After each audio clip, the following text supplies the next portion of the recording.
They just observed and absorbed. And they learned it. So I'm realizing that this is so important, that we know about it, and that we talk more about it, and that we teach more about it.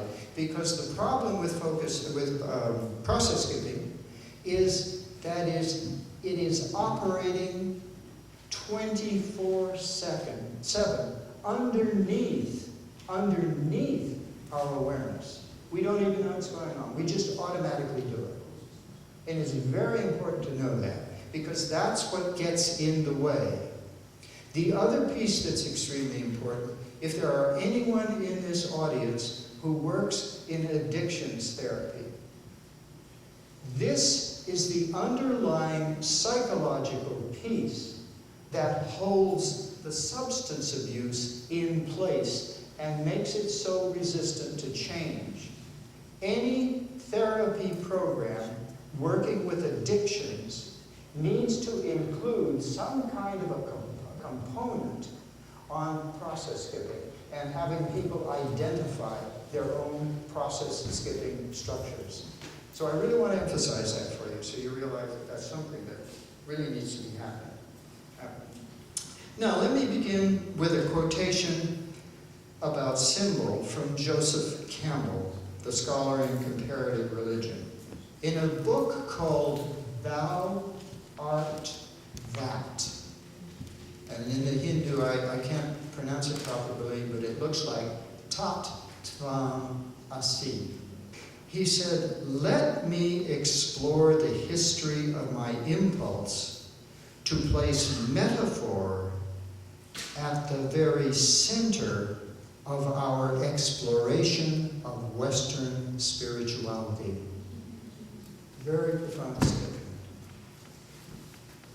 Now, the American psychologist Dr. Carl Rogers once noted, quote, "The most accurate scientific instrument available in our time is the human organism functioning non-defensively in the presence of a problem." After our years of research in the psychological study of what is healthy in spirituality and what contributes to pathology, we believe that BioSpiritual focusing experience provides an ideal structure within which both accurate science and healthy spirituality can finally come together in a way that builds upon something that psychologist Abraham Maslow realized more than 45 years ago in his book Religions, Values, and Peak Experiences, when he wrote, "A whole school of psychologists now believe that spiritual values are in the organism, so much a part of the well-functioning organism as to be sine qua non defining characteristics of it." Now you see that people are starting to move in the direction of recognizing that spirituality isn't all in the head. It somehow has seeped into and always been in the body. We hope that our new workbook offers a major step forward in this integration between science and healthy spirituality. From our research, personal experience, and experimentation with both focusing and BioSpiritual focusing, we are convinced that the process is all about learning a new habit in your body. That's what this is all about. It's just like when you learn typing, when you learn to play a musical instrument, when you learn how to drive. Your body is the interface. And in the beginning, you have to do all those little exercises on the typewriter, on the home keys and everything else. You have to learn all that in the body. Well, what's happening here is that the process that you learn in focusing is you learn a new way of attending to your body. It's a special kind of attending, a physical attending, which takes time, patience, discipline, and commitment in order to develop. And such a habit, it cannot be learned overnight. But even more, and this is the piece I want to emphasize, Focusing demands a new body learning, a change in the quality of your felt presence to your own body and to your own feelings, a change in the relationship itself, which is more challenging and for some often quite difficult. Let me give you an example. Here's an illustration written by one of our small group BioSpiritual Focusing Companions, who also happened to be, this fellow also happens to be a Buddhist, a yoga teacher, and a massage therapist. And this is what he wrote.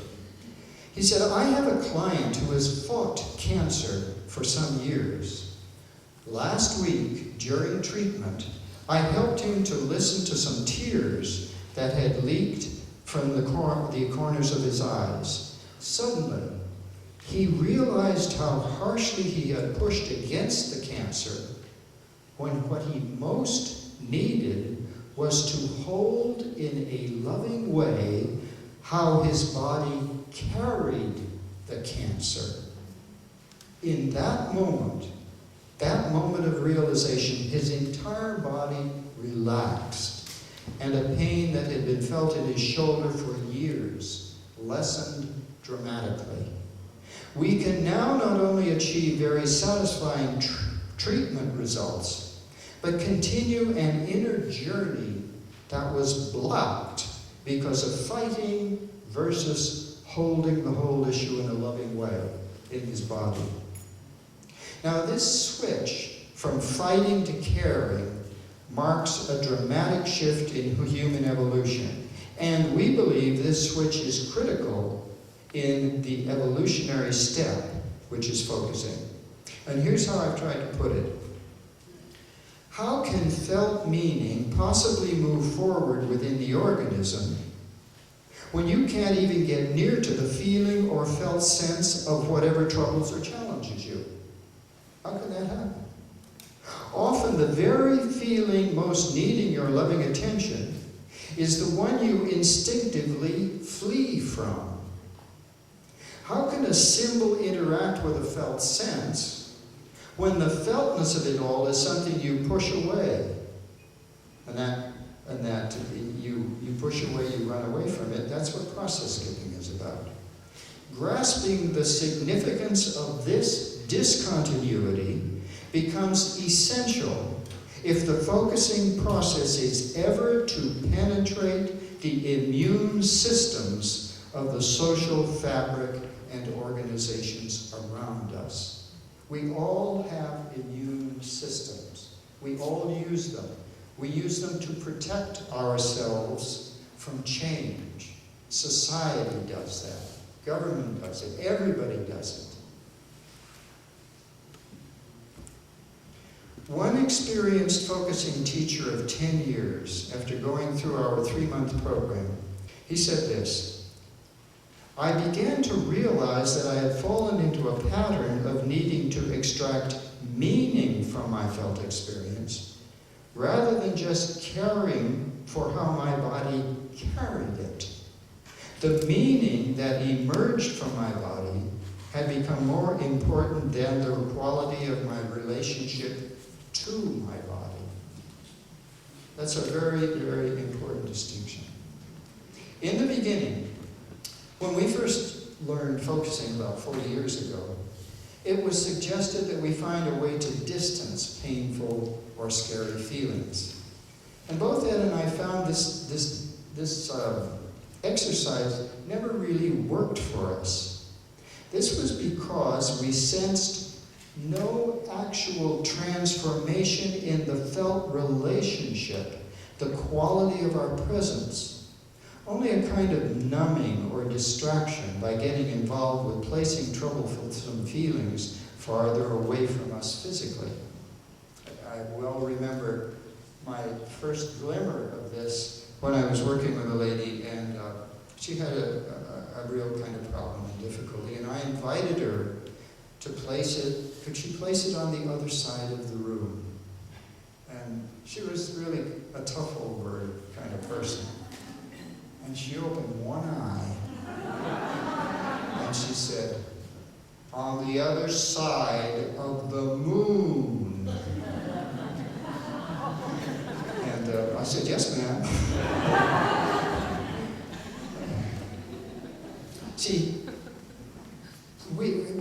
however, we found that a change in this whole relationship began to occur when we realized that pain or fear, there were not really alien forces somehow attacking us from within, but in reality, they were the voice of our own bodies crying out in pain to be listened to. So they could feel our caring presence and respond by revealing what they needed to reveal. We found it easier to bring a physically caring presence and compassionate presence to how our hurting bodies carried that pain, instead of the psychologically impossible effort of embracing something that was still too scary or even terrifying for us. That essential shift in the relationship to our own bodies and feelings made a critical difference, because then our bodily felt capacity for caring presence could come into play.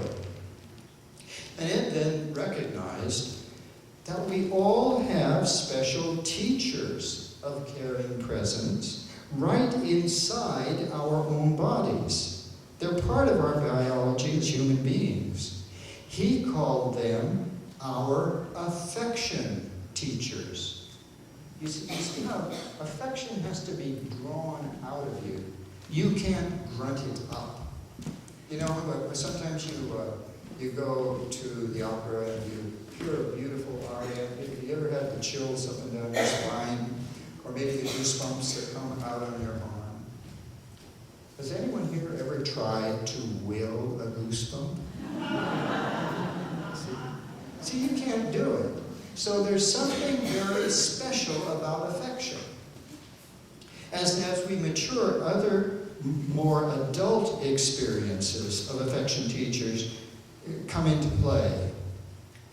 For example, a middle-aged woman who needed to find her affection teacher in order to be able to own and hold inside the fears and turmoil of her own disintegrating marriage, while at the same time being responsible for organizing everything involved in her daughter's upcoming marriage, she suddenly remembered the body feel of nursing her daughter and stroking her tiny little head. Immediately, she and Ed both recognized that she had found the physical point of entry into her body, knowing that could guide her in order to hold and be present in a caring physical way to how her own body was carrying all this turmoil.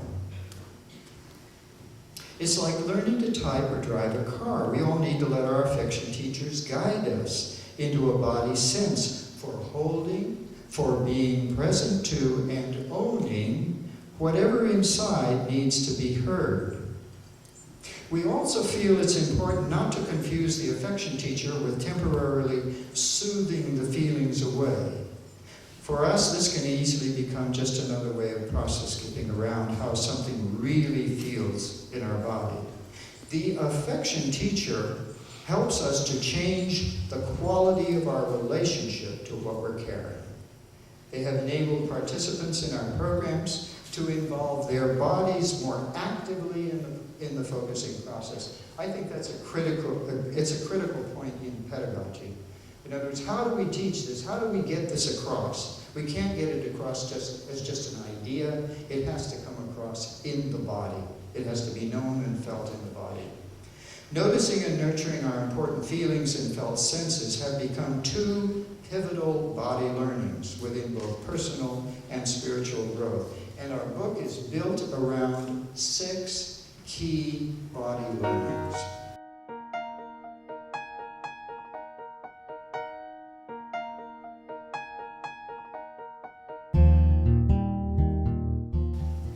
And finally, I just want to say a little bit about focusing and spirituality. I want briefly to describe something in BioSpiritual focusing which provides an introduction to our linking of focusing and spirituality. As John was talking about Pierre Teilhard de Chardin, in his posthumously published work, incidentally, he was a great writer, and he was forbidden by the Vatican to publish. And I think one of the things that really pains me is that during his life, he wrote voluminously, and during his life, he was for the most part not allowed to publish. And thankfully, he willed all of his writings to his secretary, and she got them all published. So good for her. Yeah. So this is what Teilhard had to say about the body. And he wrote this in 1919. The subtle distinctions and individual explanations we pile up in an attempt to retain in philosophy the empirical notion of body are simply patches sewn into a worn-out fabric. The very basis of our speculation about matter is defective. We must understand bodies in some other way than what we have hitherto accepted. The problem is how. How do we do this? Teilhard then went on to point a direction toward resolving his own question when he wrote. This is really